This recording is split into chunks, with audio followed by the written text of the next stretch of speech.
في التحدي ده هنبتدي ب20 دولار. أول يوم هنخاطر ب6 دولار. كده لو خسرنا 3 أيام ورا بعض هنخسر الأكاونت كله، فاحنا عندنا فرصة 3 أيام. التارجت بتاعنا هيبقى 6 دولار.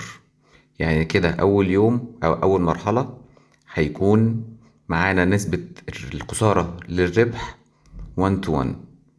وبعد كده تاني يوم هنخاطر بالربح اللي كسبناه في اليوم اللي قبليه. يعني اليوم اللي قبليه كسبنا 6 دولار، هنخاطر بال6 دولار. بس الفرق المرة دي ان احنا هنعمل تارجت 8 دولار. هتبقى نسبة الخسارة للربح 1 to 1.3. وده جدول اللي فيه 20 يوم. اللي عايزه طبعا ممكن يكتب لي في الكومنتس وانا ابعتهوله على طول.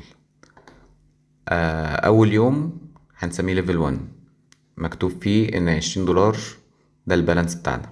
هنعمل ريسك ب6 دولار والبروفيت بتاعنا 6 دولار.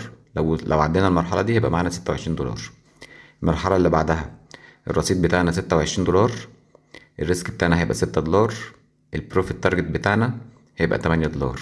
لو عديناها المرحلة التانية يبقى معانا 34 دولار. طيب لو خسرنا ال8 دولار هنرجع للمرحلة رقم 2، يبقى معانا 26 دولار ونبتدي من أول وجديد.